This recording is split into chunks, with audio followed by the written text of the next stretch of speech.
안녕하세요. H성형외과 백정환입니다. 오늘 설명드릴 내용은 본시멘트를 활용한 사각턱 재건과 3D 프린터를 활용한 사각턱 재건, 그 부분에 있어서 중요한 포인트 몇 가지들을 설명드리려고 합니다. 제가 3D 프린터를 활용해서 사각턱 재건을 시행하기 이전부터 본시멘트를 활용한 사각턱 재건은 일부 선생님들에 의해서 활용이 되고 있었죠. 지금 사진에서 보여드린 내용은 한 2-3년 전에 제가 포스팅한 내용이긴 한데요. 타병원에서 이제 본시멘트로 사각턱 재건을 받으신 분입니다. 이렇게 본시멘트가 조각조각 여러 조각으로 나눠서 어떻게 보면 좀 덕지덕지 붙어져 있는 모습인데요. 당시에는 3D 프린팅 기술이 없었고, 그렇기 때문에 수술 중에 본시멘트를 반죽을 해서 원하는 부위에 이렇게 모양을 잡아주는 이러한 수술이 시행되었죠. 그래서 CT를 보시면 이렇게 조금 울퉁불퉁하고 여러 조각으로 나뉘어진 본시멘트 모습을 볼 수 있고요. 또 이렇게 경화 과정에서 조금 떨어져 나온 이런 모습도 볼 수 있습니다. 또 뼈와 약간 이렇게 좀 떨어진 이런 모습도 볼 수 있고요.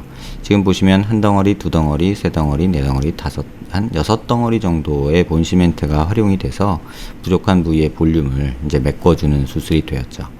사실 본시멘트를 활용하긴 재건도 있었고, 또 실리콘 보형물을 깎아서 만든 그런 보형물을 이용한 재건술이 있었고요. 또 매드포어 기성 보형물을 활용한 재건 수술이 있었죠. 하지만 그 기존에 있었던 방식들은 가장 큰 단점이 환자에게 남아있는 뼈 모양과 보형물이 일치하지 않는 그런 단점이 있었습니다. 그리고 또 한 가지 설명드려야 될 내용은 이 슬라이드에서 보시다시피 이건 제 개인적인 생각일 수도 있습니다만 많은 의사 선생님들이 아마 동의해 주실 수 있다고 생각을 하는데요. 이렇게 양악수술이나 어떤 터크 전진술 후에 남아있는 이런 플레이트나 스크류 위에 어떤 보형물이 삽입되는 것은 개인적으로는 조금 거부감이 있습니다. 기왕 수술을 하기 위해서 열고 들어갔으면 이러한 플레이트를 제거하고 재건 수술을 진행하는 것이 맞지 않을까라는 생각이 있고요. 특히나 이렇게 턱끝 같은 경우는 전진술을 해서 전진량이 부족하다는 이유로 턱끝에 이렇게 실리콘 보형물을 또다시 덧대거나 본시멘트 보형물을 덧대는 이런 방식보다는 이 스크류 플레이트를 제거를 하고 보형물을 덧대는 방식이 조금 더 낫지 않을까 생각이 됩니다. 그 이유에 대해서는 조금 다시 설명드리도록 하겠습니다.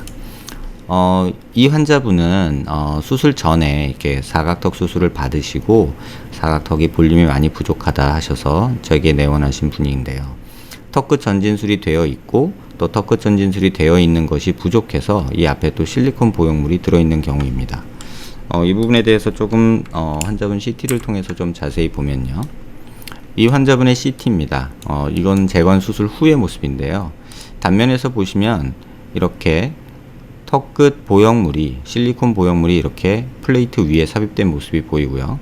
또 고양이 수술이라고 해서 이렇게 인중 부위에 실리콘 보형물이 또 삽입된 모습이 관찰이 되고 있습니다. 이렇게 플레이트나 금속 위에 또 다른 보형물, 다시 말하면 종류가 다른 두 가지 재료가 이렇게 혼용되는 거에 대해서는 조금 거부감이 있습니다. 그 이유는 제 아무리 어떤 재료라 하더라도 자가 조직과 타가 조직, 그러니까 자기 몸의 조직이 아닌 이런 조직들이 두 가지 이상이 막 혼용될 때는 이 중간중간에 이렇게 갭이 발생을 하게 되고, 이 중간 사이사이에 빈 공간, 영어로는 데드 스페이스라고 하는데요. 한국말로는 사강이라고 표현을 하죠.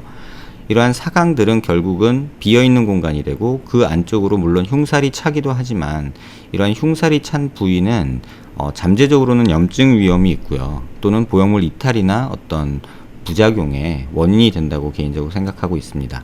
그래서 이 환자분과 같이 플레이트 위에 이렇게 실리콘 보형물이 삽입된 경우도 종종 보이는데, 사실 수술 시에 플레이트 제거하는 게 그렇게 어렵지 않음에도 불구하고 굳이 이걸 제거를 안 하고 이렇게 실리콘 보형물을 위에 덧대는 모습은 조금 이해가 안 되는 모습이라고 저는 생각을 합니다. 이 환자분 같은 경우는 사각턱 재건을 이제 다른 병원에서 받으셨던 분인데요. 앞서 설명드린 본시멘트를 활용한 재건이 이렇게 3D 프린팅 기술을 이용하지 않고 덕지덕지 붙인 어떤 모습이라면, 3D 프린터를 활용한 보형물 제작을 해서 이렇게 삽입된 보형물 모습도 보입니다.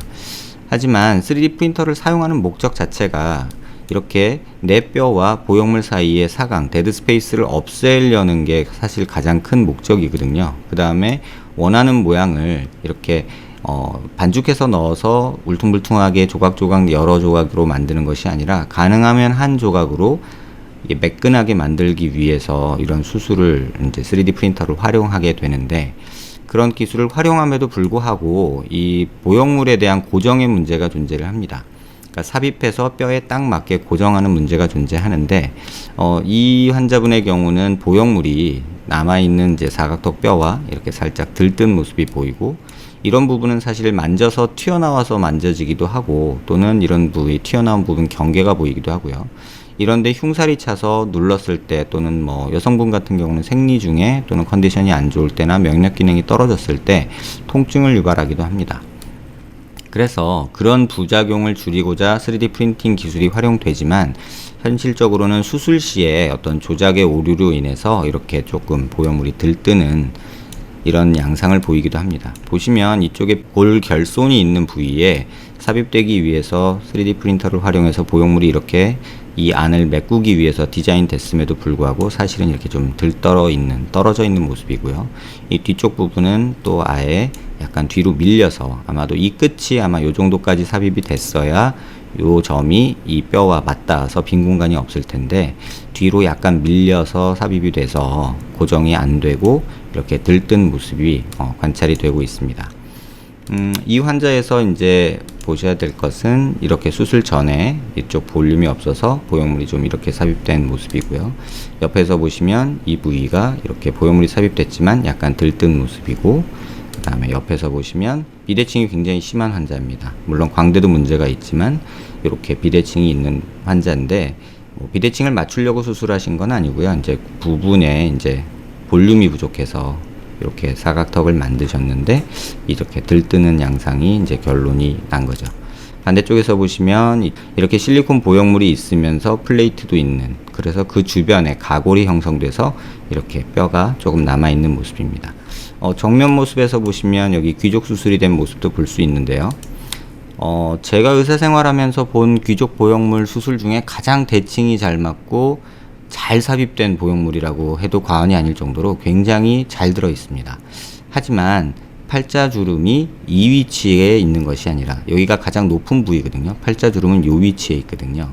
그래서 사실 제일 높아야 되는 부위가 이 부위인데 불구하고 약간 위쪽으로 가서 팔자주름 개선 효과는 떨어지지만 그래도 대칭적으로 문제없이 삽입된 보형물이 관찰이 되고 있습니다.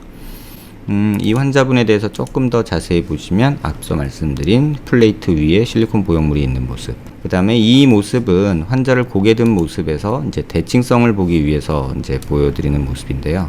환자분은 비대칭이 굉장히 심해서요. 사실은 이렇게 보시면 코의 중심 라인하고 턱 중심 라인이 아예 틀어져 있죠. 여기 보조선으로 보시면 파란색인데요. 수평과 수직 기준선이라고 하면, 이 파란색 라인은 광대 아치 부위, 그러니까 뒷광대 부위에 이렇게 파여 있는 템포럴 프로세스 부위를 수평선으로 만들어 보면 이 부위가 약간은 틀어져 있는 모습이 관찰이 됩니다. 좌우폭, 수평폭은 그닥 많이 틀어져 있진 않지만 이 중심축이 틀어지면서 이렇게 기울어진 모습이 관찰이 되죠. 따라서 환자분은 오른쪽 사각턱이 조금 더 많이 모질란 느낌으로 수술이 되었고요. 근데 이걸 다 맞추려고 할 수도 없고, 맞춰서도 오히려 비대칭이 더 보이게 됩니다. 그 이유는 턱이, 얼굴이 우측이 전반적으로 다 작고 이렇게 마른 목골로 이런 식으로 얼굴이 이루어져 있기 때문에 무작정 이 대칭을 맞춘다고 절대 얼굴은 대칭적으로 보이지 않습니다. 얼굴 전체적인 안와축이나 안의 두개골축을 봤을 때 이렇게 비대칭이 있는 환자는 똑같이 좌우를 맞추려고 하면 할수록 오히려 더 입이 삐뚤어져 보인다던가 하는 현상이 생기기 때문에 전체적인 얼굴 축 라인에 맞춰서 재건 계획을 하는 게 맞고요. 그래서 이 모습에서 조금 더 자세히 보시면 턱 끝이 이쪽으로 파란 선처럼 돌아가 있고요. 광대 높이도 사실은 이쪽 좌우가 좀 달라서 오른쪽이 좀 더 높게 있고요. 이 노란 원을 기준으로 보면 이쪽이 튀어나와 있고 이쪽이 약간 꺼진 모습이죠. 일반적으로 이렇게 고개를 든 두개골 모습을 보면 이쪽으로 눌리면 이쪽도 동시에 눌리고, 반대로 이쪽은 커지고 이쪽은 커지는 양상을 보입니다. 실제로 이 거리를 재봐도 이쪽 오른쪽에 비해서 왼쪽이 훨씬 더 긴 모습이거든요. 다시 말하면 이쪽과 이쪽이 눌려서 공이라고 생각하시면 이쪽이 더 튀어나오는 이러한 비대칭 양상을 보이고 있습니다. 그래서 이 환자분은 사각턱 재건 수술을 다시 시행했고요. 이게 수술 전의 모습이고요. 이전에 사용된 3D 프린터를 활용한 보형물, 본시멘트 보형물 모습이고요. 이건 재수술 후에 좌우측을 다시 다 만든 모습입니다. 사면에서 보시면 이렇게 들뜬 모습이 보이지만 수술 후에는 들뜬 모습 없이 매끈하게 재건된 모습이고요. 아예 플레이트도 다 제거하고 실리콘도 제거하고 턱굿도 전진을 보형물을 통해서 한꺼번에 한 모습입니다. 옆에서 보시면 실리콘 있는 모습, 플레이트 있는 모습 다 관찰되고요. 그 다음에 이쪽에는 실리콘이 있지만 사각턱 재건 수술을 제가 다시 시행하면서 간격 없이, 그러니까 남아있는 뼈와 보형물의 간격 없이 보형물 삽입이 됐고 턱끝 전진도 적절히 이루어졌습니다. 반대쪽에서도 보시면 이전 수술에서는 한쪽만 3D 프린터를 활용해서 보형물 수술을 하셨지만 환자분 반대쪽도 원하셔서 동시에 같이 진행을 했고요. 턱도 전진을 플레이트 제거하고 실리콘 빼고 이렇게 진행한 모습입니다. 앞선 포스팅에서 말씀드린 이런 본시멘트를 활용한 재건 또는 매드포어 또는 고어텍스, 실리콘 이런 기성 재료들을 활용한 어떤 프린팅 기술을 활용하지 않은 이런 수술들이 종종 진행이 되어 왔는데요. 3D 프린팅 기술을 활용하더라도 수술 시에 보형물이 적합하게 삽입되지 않으면 사실 프린팅 기술을 활용한 수술이나 이렇게 그냥 매뉴얼로 손으로 손감에 의해서 수술한 수술이나 그 결과 자체는 별반 다르지 않을 수 있습니다. 따라서 이렇게 보형물이 들뜨지 않고 뼈에 딱 맞게 만든다라는 게 3D 프린팅을 활용한 재건 수술이기 때문에 조금은 수술적인 방법도 꼭 기술이나 어떤 테크놀로지를 사용한다는 것이 중요한 게 아니라 그 수술을 해서 결과물을 어떻게 매끈하게 원하는 목적대로 이루어내는지가 또 중요한 내용이라고 생각이 됩니다. 앞선 포스팅에서 제가 2년 전에 2년 좀 넘었죠. 3D 프린팅이 기술이 무조건 있다고 좋은 건 아니고요. 하지만 필요한 기술이면 틀림없고요. 그 다음에 적절한 재료가 활용돼야 되고 또 그 적절한 기술과 재료를 활용한 보형물을 정확한 위치에 삽입할 수 있는 의사의 경험과 노력이 좀 중요하지 않을까 생각이 됩니다. 그리고 이렇게 보형물 경계가 뜨는 부분이 사실은 제일 중요한데요. 매드포어나 고어텍스 같은 경우는 보형물 자체 안에 내부적인 구조 안에 사각 데드 스페이스가 존재하기 때문에 그러한 것들이 염증의 포커스가 돼서 2년, 3년 지난 후에도 이렇게 계속 지연된 염증 반응이 일어나서 2, 3년 후에 갑자기 불러오르든가 그런 문제가 있을 수 있습니다. 반면에 실리콘이나 본시멘트 같은 경우는 안에 사각이 없기 때문에 표면에서만 염증이 일어나고 안으로 염증이 내재되지는 않습니다. 따라서 염증이 컨트롤만 적절히 되면 실리콘이나 본시멘트 재료는 안에 사각이 없기 때문에 염증이 굉장히 강한 모습을 보이고요.